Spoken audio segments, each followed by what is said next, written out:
तो अस्सलाम वालेकुम रहमतुल्लाहि व बरकातहू। फ्रेंड्स, आज के इस वीडियो में हम लोग जानेंगे रासायनिक अभिक्रिया के बारे में, ठीक है, और अभिकारक के बारे में और उत्पाद के बारे में, ठीक है। तीनों के बारे में पूरा डिटेल्स एक्सप्लेन किया जाएगा और पूरा डिटेल्स हम लोग जानेंगे और उदाहरण के साथ में, ठीक है।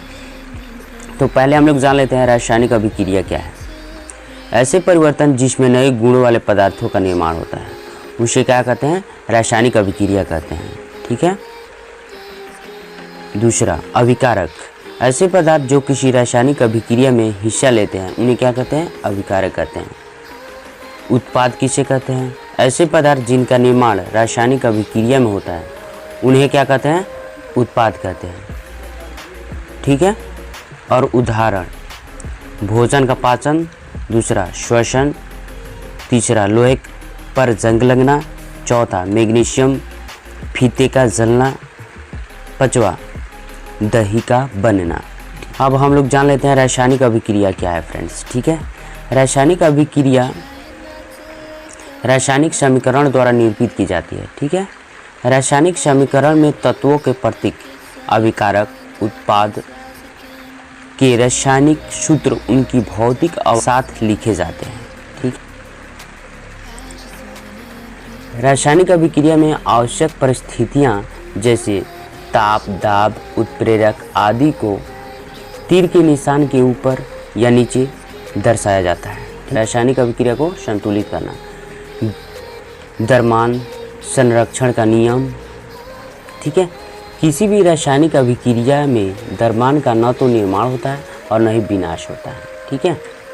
रासायनिक अभिक्रिया के पहले यानी अभिकारक एवं उसके पश्चात उत्पाद, प्रत्येक तत्व के परमाणुओं की संख्या समान होनी चाहिए। चरणबद्ध संतुलित करना यानी हीट एंड ट्रायल मेथड, ये क्या होता है? चलिए स्टेप बाय स्टेप जानेंगे। रासायनिक समीकरण लिखकर प्रत्येक सूत्र के चारों ओर बॉक्स बना लीजिए, ठीक है। जैसे Fe प्लस H2O क्या बनता है? Fe2O3 plus H2। संतुलित करते समय बॉक्स के अंदर कुछ भी परिवर्तन नहीं कीजिए। हम नीचे देखते हैं क्या क्या है। चरण 2, समीकरण में उपस्थित विभिन्न तत्वों के परमाणुओं की संख्या नोट कीजिए। तो आप लोग देख सकते हैं अभिकारकों में परमाणुओं की संख्या और उत्पाद में परमाणुओं की संख्या यानी LHS RHS, यानी Fe में अभिकारक के परमाणु संख्या कितना है? 1 है, और उत्पाद में परमाणु की संख्या कितना है? 3 है। H का हाइड्रोजन का इसमें 2 है, अभिकारकों में परमाणु की संख्या 2 है, और उत्पाद में परमाणु की संख्या कितना है? 2 है। ऑक्सीजन का कितना है? 1 है, और इसमें उत्पाद में परमाणु की संख्या कितना है? 4 है, ठीक है। तो स्टेप बाय स्टेप इसके बारे में जानेंगे।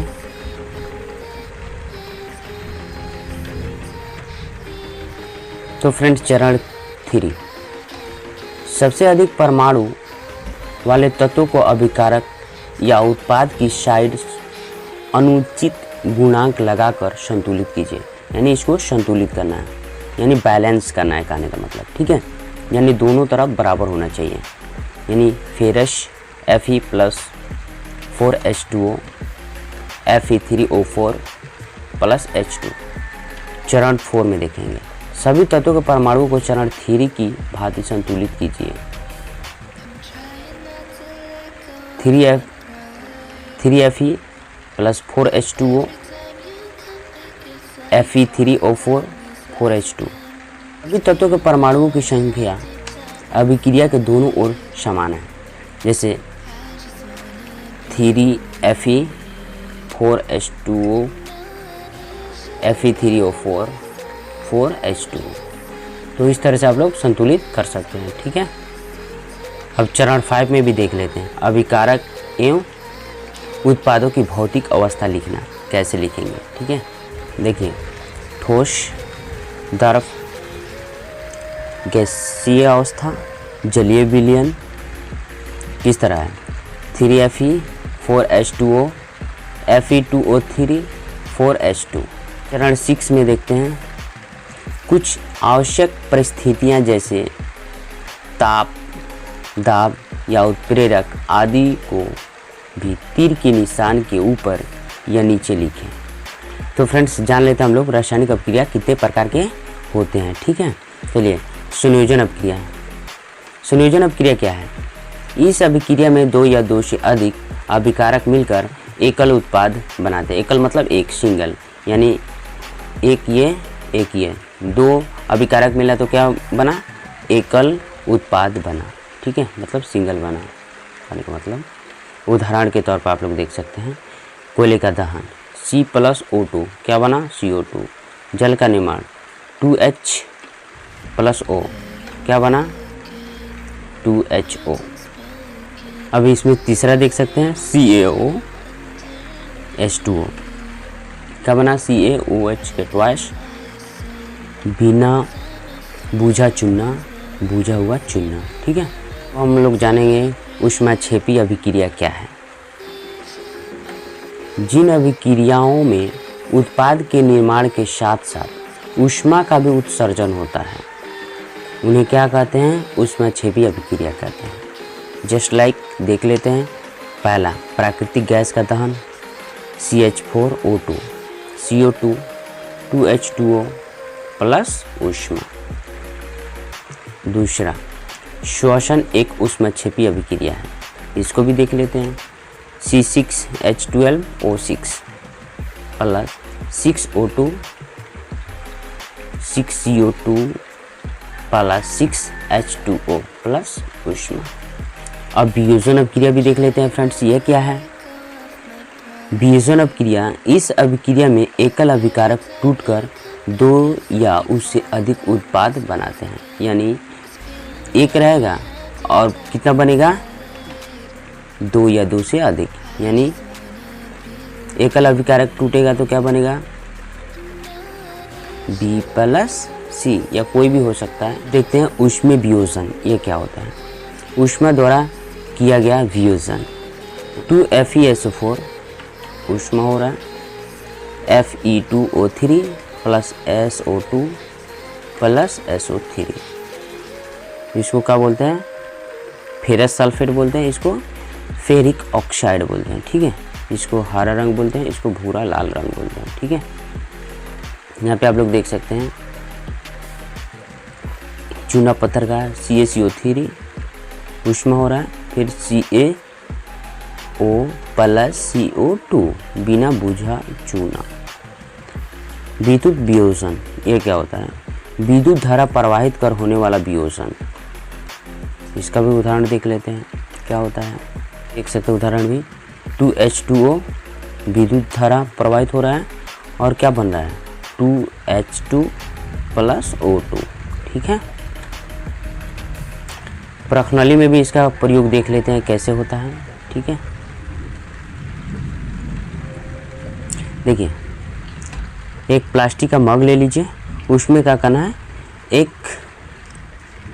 6 वोल्ट का बैटरी मैं यूज़ कर रहा हूँ। ठीक है, आप लोग क्या कीजिएगा? एक ऑक्सीजन ले लीजिएगा और एक हाइड्रोजन ले लीजिएगा। ठीक है, और प्रखनली, इसको प्रखनली बोलते हैं, और इसको पानी का वाला जार, यानी इसमें पानी रहेगा और एक ग्रेफाइट रॉड रहेगा इसमें। ठीक है, ये क्या है? रबर का स्टॉपर। ठीक है, ये कैथोड हो गया, ये एनोड हो गया। बैटरी पे रहता है ना, एक कैथोड एक एनोड, एक प्लस और एक माइनस। इसको स्विच, ये है स्विच। अब देख, प्रकाशीय वियोजन, सूर्य के प्रकाश का उपस्थिति में होने वाला वियोजन, ये वियोजन लिखा हुआ है। ठीक है, उदाहरण के तौर पर देख लेते हैं। 2AgCl, सूर्य का प्रकाश क्या हो रहा है? 2Ag plus Cl2। दूसरा भी देख लेते हैं, 2AgBr 2Ag प्लस Br2। ये क्या होता है? इस अभिक्रिया का उपयोग श्याम श्वेत फोटोग्राफी में होता है। क्रिया जान लेते हैं ये क्या है। जिन अभिक्रियाओं में अभिकारकों को तोड़ने के लिए ऊष्मा, प्रकाश या विद्युत ऊर्जा की आवश्यकता होती है उसको क्या बोलते हैं? ऊष्माशोषी अभिक्रिया कहते हैं। ठीक है, विस्थापन अभिक्रिया भी जान लेते हैं ये क्या होता है। ठीक है, इन अभिक्रियाओं में अधिक क्रियाशील तत्व कम क्रियाशील तत्व को उनके यौगिक से विस्थापन कर देता है। कैसे देखते हैं, Fe प्लस CuSO4 तो क्या बनता है FeSO4 प्लस Cu यानी कॉपर। ठीक है, तो इसका प्रश्नावली में भी यूज़ करके देखा जाएगा कैसे क्या हो रहा है क्या नहीं। ठीक है, आप लोग देख सकते हो एक स्टैंड ले लिया मैंने। ठीक है, और इसमें प्रश्नावली है, इसमें धागा बांध दिया और इसमें कॉपर का सल्फेट का बिल्ले ले लिया। ठीक है, और लोहे की कील को इसमें बांध दिया। ठीक है, तब क्या होगा लोग देखिएगा, लोहे की कील पर भूरे रंग की कॉपर की परत जम गई। CuSO4 के नीले विलयन का रंग हरा FeSO4 के निर्माण के कारण हो गया। आप लोग यहाँ पे देख सकते हैं ये क्या होगा सकते हैं, जिंक ZnCuSO4 टूटा तो क्या बना ZnSO4 प्लस Cu यानी कॉपर। जिंक कॉपर से अधिक क्रियाशील तत्व है। जिंक यानी कॉपर से क्या है अधिक क्रियाशील तत्व है। ठीक है, जान लेते हैं द्विविस्थापन अभिक्रिया। इस अभिक्रिया में उत्पादों का निर्माण दो यौगिकों के बीच आयनों के आदान प्रदान से होता है। आदान प्रदान मीन्स लेन देन। ठीक है, चलो देख लेते हैं। Na2SO2 प्लस BaCl2 तो टूटा तो क्या बना BaSO4 और 2NaCl। इसको क्या बोलते हैं सोडियम सल्फेट बोलते हैं, इसको बेरियम क्लोराइड बोलते हैं, इसको बेरियम सल्फेट बोलते हैं, इसको सोडियम क्लोराइड बोलते हैं। ठीक है, बेरियम सल्फेट BaSO4 के सफ़ेद विलय और छेप का निर्माण होता है। ठीक है, इसीलिए इस अभिक्रिया को अवक्षेपण अभिक्रिया कहते हैं। ठीक है, अवक्षेपण अभिक्रिया अगर कोई पूछे तो कैसे आप लोग बोलिएगा, बेरियम सल्फेट के सफ़ेद अविलय जो विलय नहीं है अवक्षेप का निर्माण होता है, इसीलिए इस अभिक्रिया को क्या कहते हैं अवक्षेप अभिक्रिया कहते हैं। ठीक है, मान लेते हैं उपचयन एवं अपचयन। उपचयन क्या होता है, अपचयन क्या होता है, चलिए उपचयन के बारे में पढ़ लेते हैं। उपचयन जब किसी पदार्थ में ऑक्सीजन की वृद्धि होती है, यानी वृद्धि मतलब बढ़ना। दूसरा, जब किसी पदार्थ में हाइड्रोजन का ह्रास होता है, जैसे C+O2 क्या बना CO2। इसमें देख लेते हैं 2Cu प्लस O2 यानी 2CuO। जब हीट होगा तो क्या बनेगा CuOH2 CO plus H2। Heat होगा तो क्या बनेगा CuH2। जान लेते हैं अपचयन क्या होता है। उपचयन तो हम लोग जान लिया, अब अपचयन जान लेते हैं। जब किसी पदार्थ में ऑक्सीजन का ह्रास होता है। दूसरा, जब किसी पदार्थ में हाइड्रोजन की वृद्धि होती है।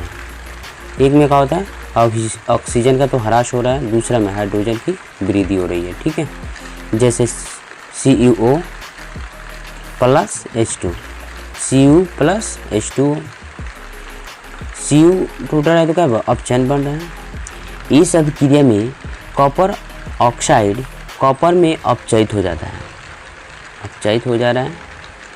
हाइड्रोजन उपचयित होकर जल बनाता है।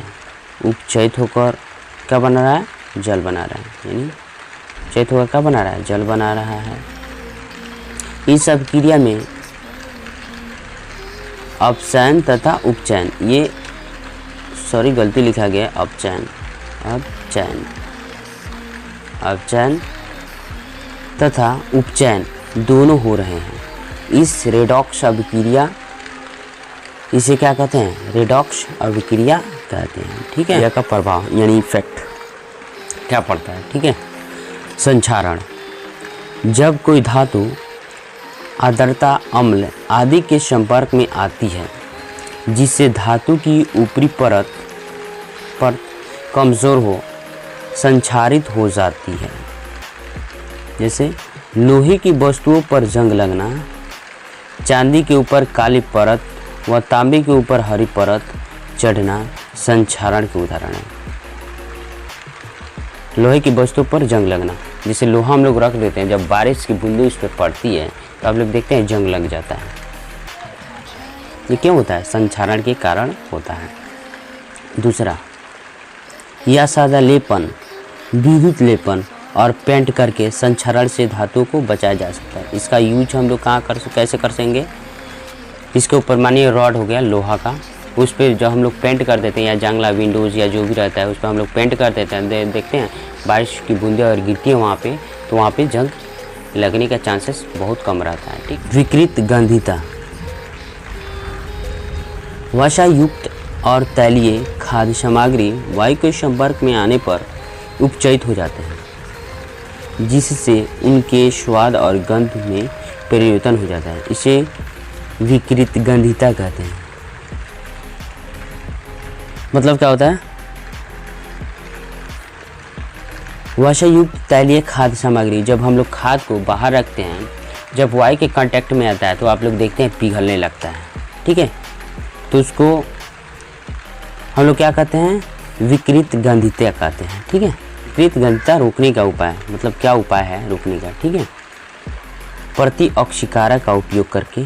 दूसरा, वायुरोधी बर्तन में खाद्य सामग्री रखकर जहाँ एयर के कांटेक्ट में नहीं आए, माने बंद रहे।